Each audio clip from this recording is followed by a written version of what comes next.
I'm Billy S, welcome to the channel. Today we're getting into the true, casual Soulsborne experience of booting these games up for half an hour, dying in the tutorial, and uninstalling, as I rank each game's tutorial from worst to best.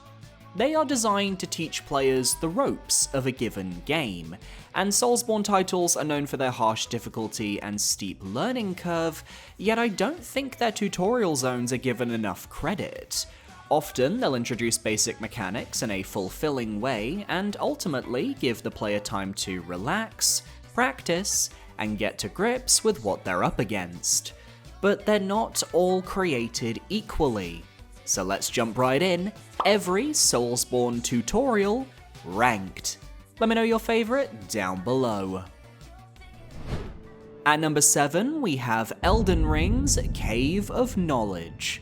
While technically your first steps in the game involve you getting pegged by a grafted scion at the Chapel of Anticipation, the real tutorial of Elden Ring is the aforementioned Cave of Knowledge that you reach a short while after regaining consciousness. Here you'll face an extremely linear cavern that aims to teach you about Elden Ring's new mechanics. While I'm a firm believer that it's easier to jump into the open world and begin learning how to play Elden Ring that way, I appreciate that the tutorial exists for new players, or those veterans who aren't used to what Elden Ring adds to the formula. Crouching, jumping, guard counters, crafting, these are all mechanics that were previously unheard of in other Souls games outside of Sekiro, and so it makes sense that FromSoft would want to introduce them in as safe a way as possible. You'll be crouching in grass to sneak up on enemies, breaking posture to get staggers, running through large rooms to avoid ranged attacks, and more. It's not the most engaging by a long shot. In fact, it has the most tutorial-based tropes in the series, interrupting the player with pop-ups and not doing the best job of organically introducing its mechanics. It's capped off with one of the toughest bosses in the Soulsborne franchise, Rick, Soldier of God, who deigns to weaken himself so that you might have even the smallest chance against his might. In reality, he's a regular soldier who teaches the player that guard countering and parrying are incredibly strong and you should use them. He's a meme for a reason, but we love him all the same. One feature I appreciate in this tutorial does come with the option to skip it entirely on a second playthrough, as you're not forced to drop into the Cave of Knowledge unless you want to. Though that also comes with the caveat that some players won't even notice the drop leading into the tutorial, instead beelining for the glowing tree and the door up to Limgrave.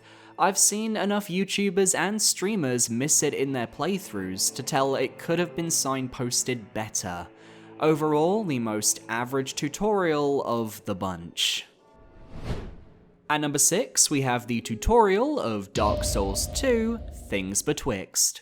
In this opening area, you awaken in a stone gazebo, and must make your way through a few grassy fields until you reach a hut where firekeepers will allow you to create your character. Once developed, you're sent off into the tutorial zone with naught but your starting class and your own wits to guide you. First, let's talk about the positives. I love that there are a handful of optional items and enemies to face in Things Betwixt, from the item beneath the waterfall that you can find with careful visibility, to the troll down a hidden path who acts as a tough challenge for new players. The game also tries its best to teach you the ropes by placing various tutorial stones throughout the level, allowing you to read and practice the control scheme at your leisure. There's one risky jump to an item that has claimed so many lives, I've got to call it iconic. There's the nest where you can trade smooth and silky objects with the crows for items and potentially very strong weapons. And I think it's entirely in keeping with Dark Souls 2's troll-like nature that you can actually attack and break the tutorial plinths, making them unreadable. But that's where the praise ends. Things Betwixt as a tutorial only allows you to access 2/3 of the map, with the final area being cut off by a petrified statue that you won't get past for a good portion of the early game, and this is the only tutorial in the series to also not feature a boss fight at the end. I like that you can skip the area if you really want to and beeline to Majula, similar to the Cave of Knowledge from our previous entry, but I do think with how many bosses there are in Dark Souls 2, we could have moved one of them to the exit of Things Betwixt, to give the player that dose of challenge before they reach the hub. Once you get past these sassy fire-keeping marujas hell-bent on reading you to filth, there's just not much substance to the tutorial, and that's a real shame because after 2 games with very solid opening levels, Things Betwixt really drops the ball. Also, just a quick side note, does Dark Souls 2 have a fetish for fog gates or something? Compared to the rest of the tutorials in the Souls series, there are so many fog gates hiding different areas in Things Betwixt, and I just think it's a bit odd. At number 5, we have Dark Souls 3's Cemetery of Ash. While I absolutely love Dark Souls 3, I can't deny that they went really as bare bones as possible with the tutorial. The Cemetery of Ash sees you awakening from a coffin and fighting a handful of weak hollow enemies, reaching a bonfire, fighting a couple more weak hollow enemies, and then taking on Iudex Gundyr to finish. Now, I don't mind weak enemies at the start of a game, but the level design is so uninspired and negligible here that I hesitate to even call it that. The first half of the tutorial has 0 verticality, and every offshoot ends almost immediately with just an item to find. The only good part is the giant crystal lizard who's become synonymous with testing your strength and skill in the early game. It's all I look forward to when I start a new run. The second half brings a bit more verticality, but the enemies are still relatively simple to kill, and aside from some potential ambush setups due to the enemies blending in with the desaturated textures of the environment, it's over so quickly. I do like the one item you have to jump onto a coffin to grab, teaching the player to think outside the box to reach certain locations, but this tutorial is fully carried by Iudex Gundyr's boss fight, which is one of the best tutorial bosses in the series due to its aggressive nature in comparison to those that came before it.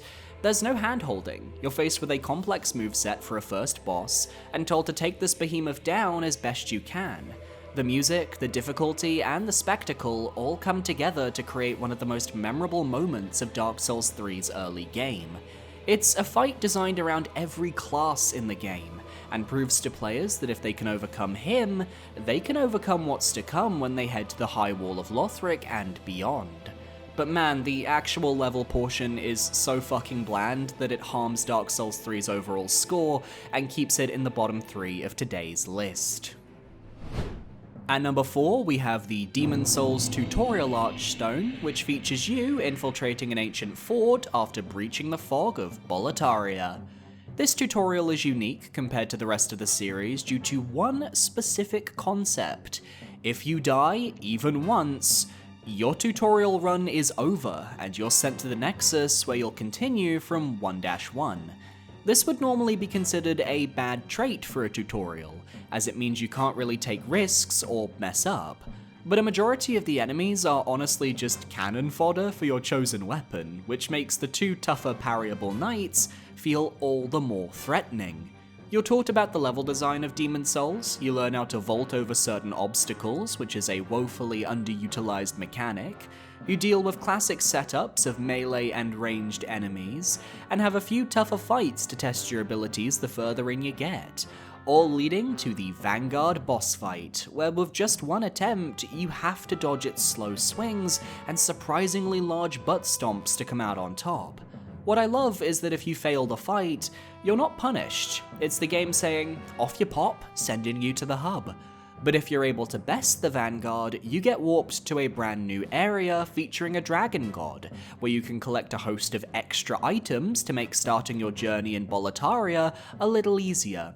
For modern day gamers, the equivalent of this is a pre-order bonus, except here, you don't have to pay any money to get those extra items. It's not quite as handholdy as previous tutorials, but it's over relatively quickly, and you can end it yourself by getting killed straight away, and provides replay value on future runs by granting you extra items by beating the Vanguard. With its unique death mechanic, I think middle of the pack is a perfect spot for this tutorial.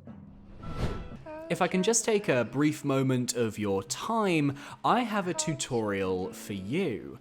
This channel is trying to reach 30,000 subscribers by the end of the year. If you're at all interested in helping support the channel, and after you finish this video you like what you see, consider parrying that subscribe button so you can stay up to date on all of my future content. Or consider going the extra mile and become a channel member. It's $4.99 a month, it gets you early access to future videos, it gets you a shout out in the description and at the end of each video as well, and very soon I will be doing special custom Let's Plays specifically for my channel members, so that's going to be very exciting. So thanks for listening to my little spiel, back to the tutorials. At number 3 we have Sekiro Shadows Die Twice's Ashina Reservoir. Sekiro is an inherently different type of game to the rest of the Soulsborne moniker, to the point where there will be people in the comments of this video and every other video I have ever made exclaiming Sekiro shouldn't be included. I don't particularly give a fuck myself. Sekiro was lumped in with the Souls games by YouTubers long before I started making Souls content. I'm not changing the system now. But if you want a link between the two formats, just look at how this tutorial starts. Your player is in a cell, in this case beneath a well, having lost his will to fight, only to be dropped a letter by Emma that gives him vital information as to the well-being of his master. This mirrors Dark Souls 1, where your player character is an undead trapped within the Undead Asylum until Oscar drops you a key from the roof, allowing you a chance at freedom. Perhaps unintentional, but I love a callback. Ashina Reservoir starts as a stealth level, with Wolf hiding in the shrubbery and teaching the player parkour mechanics as he leaps across the cliffside to reach Kuro's resting place, after which you're introduced to Sekiro's combat system. There are some simple enemies to test your mettle on, one slightly tougher enemy to teach you about death blows, but it's all very manageable to get through and doesn't overwhelm the player. Then you're told to reach a specific door on the area's far side, which gives an opportunity to showcase all your movement tools you've learned to proceed. All of this ends with a fight against Genichi no Ashina, who will absolutely clown on you on your first playthrough, leading to a forced loss where your arm is severed and the game truly begins. I love that if you've played Sekiro and you know Genichiro's moveset though, you can beat him here. It results in a slightly different cutscene where he has to use underhanded tactics to slice off your arm, but the difference is cool to see. Sekiro arguably has more mechanics than the rest of the games combined to teach you, and yet the Reservoir does so beautifully while also giving you a fun little climbing playground to explore.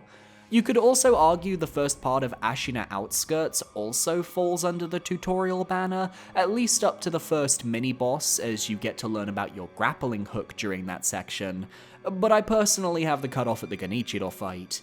Either way, it's a flawless tutorial. I just think the top two stand the test of time and are more memorable for the series. At number 2, we have Dark Souls Undead Asylum. If you were to think of a Soulsborne tutorial, this is going to be the one that comes to mind. As alluded to in Sekiro's entry, you start in a small jail cell and are freed by Oscar, who hands you a key to the asylum. From there, your goal is to escape. You head through dark, dank hallways, up a ladder, and reach the first bonfire of the series. You rest, open the double doors, go to reach the exit, only to be faced with the big booty himself, the Asylum Demon. Here, with naught but a broken weapon and a dream, you can choose to fight the behemoth, and most players will try this at first, might even die once or twice. But eventually, you will discover the doorway on the left side of the arena that leads you back into the asylum. Once you're out there, you'll be able to collect your shield and a non-broken weapon, allowing you the opportunity to do actual damage against the enemies of the asylum. You work your way around to a stairwell leading up and down. The lower goes back to your first bonfire, teaching you about shortcuts. The upper teaching you that traps are a thing, knocking your ass over with a ball. But this also opens a wall leading to Oscar, who grants you your Estus Flask, explains the basic plot of Dark Souls, and gives you the key needed to get past a gate on the upper floor. From there, you kill a few more enemies, find a fog gate, step through, and find yourself above the Asylum Demon. I'd like to say this is a perfect tutorial for plunging attacks, and it is a great setup, But I think a developer message should have been left before the fog gate explaining the concept, because I've seen a ton of new Souls players completely whiff the plunging attack, or just stand up there a bit confused for so long as they're intimidated by the Asylum demon that the boss jumps up and destroys the platform, knocking them down. From there, the boss battle plays out as a normal fight, except you can deal good damage. You're forced to adapt to the Asylum demon, and it's up to your skills to take it down and eventually make it to Lordran. You can also cheese the boss with firebombs if you chose them as your starting gift, giving the tutorial a small element of difficulty scaling, but ultimately it's proven to be a strong way of letting players know this is the game you're playing. You need to adapt, improvise, and overcome. And only after you've beaten the boss can you fly to Firelink Shrine and get your first level up. A true reward for such a pivotal encounter. Undead Asylum is so tightly designed, yet so simple when you think about it. And that's what I love, linear without actually feeling linear in the moment. It's only beaten by one game in the series, and to be honest, based on my criteria, it's a bit unfair. At number 1, we have Bloodborne's Central Yharnam. As I said at the end of the last entry, this is a bit of an unfair comparison, because compared to the rest of the games that have relatively small areas to explore for their tutorials, Bloodborne just had the balls to make the entirety of Central Yharnam a tutorial for how to effectively play Bloodborne. You could make the case that everything up to the first major lamp is the tutorial, with the werewolf in Yusefka's clinic that you have to try and defeat, only to die to it and spawn in the hunter's nightmare to claim your weapon and gun so you can go back to kill it on your second attempt, and that's completely fair. I'd still have that sequence in my top 4 because nothing beats emerging from the clinic and seeing Central Yharnam with the bridges and the skybox and the blood orange sky in the distance. It's fucking gorgeous. You kill a few average Joes who actually can prove troublesome if you're not careful. You climb a ladder, you hear the scream of a cleric beast in the distance, which sets up your first boss fight beautifully, and you light your first lamp. Bish bash bosh. Except I'm making the claim that Central Yharnam itself is actually the tutorial, because for all intents and purposes, every encounter here is designed to teach the player about Bloodborne's emergent mechanics that differ from the rest of the series. You're never faced with just 1 or 2 enemies. There are mobs of Yharnamites you have to learn to crowd control, gun-wielding ranged foes who'll snipe you at a moment's notice, dogs careening down the streets, trolls with insanely large parry windows to teach you about safe gun parrying, while also dropping blood vials to promote how to obtain them, werewolves on the bridge that act as dangerous obstacles to overcome at a later date, as you can find a way around them through a darkened house if you wish to reach the cleric beast. Both the Cleric Beast and Father Gascoigne are tutorial bosses designed to teach the player the nuances of beast and hunter fights respectively, with Gascoigne especially mirroring the starting hunter gear you were offered in the dream. Central Yharnam is so dense and filled with things to do, enemies to kill, NPCs to meet, and shortcuts to unlock that it can feel extremely overwhelming, and yet is so perfectly designed that you'll never tire of exploring the streets, and by the time you've defeated Gascoigne, you're fully prepared for what the rest of the game has in store. It is a perfect tutorial in my eyes. But as I said, if you only consider the Yusefka's clinic portion as part of Bloodborne's tutorial, we can knock this down to 4th place on today's video, and you can just bump the rest of the entries up, bish bash bosh easy. But if you subscribe to my opinion that this is a true tutorial zone in its own right, it's number 1. And it also washes areas like High Wall of Lothric, Stormvale Castle, Undeadburg, and Forest of the Fallen Giants, and I'm sticking to that assessment, even though I love all of those areas immensely. I'd say that's a bit of a Bloodborne supremacy. Come at me, Blood Bro haters. Bloodborne for PC, por favor. Thank you very much, Sony. Yes. And that's my list. Do you hate the fact that I'm a Bloodborne simp? Let me know down below, and be sure to parry that subscribe button so you can stay up to date on all of my future videos. My social medias are on screen now. Feel free to follow me if you're comfortable. I recommend my Twitter or my Discord. My Twitter is the best place to go, as is my YouTube community tab if you're interested in that. A massive shout out to my YouTube channel members for supporting me for another month. You guys are amazing. If you want to become a YouTube channel member yourself, it is $4.99 down below, and it gets you early access to future videos, a shout out here at the end of the video, and in the description as well. I'll see you guys next time for another video. Adios.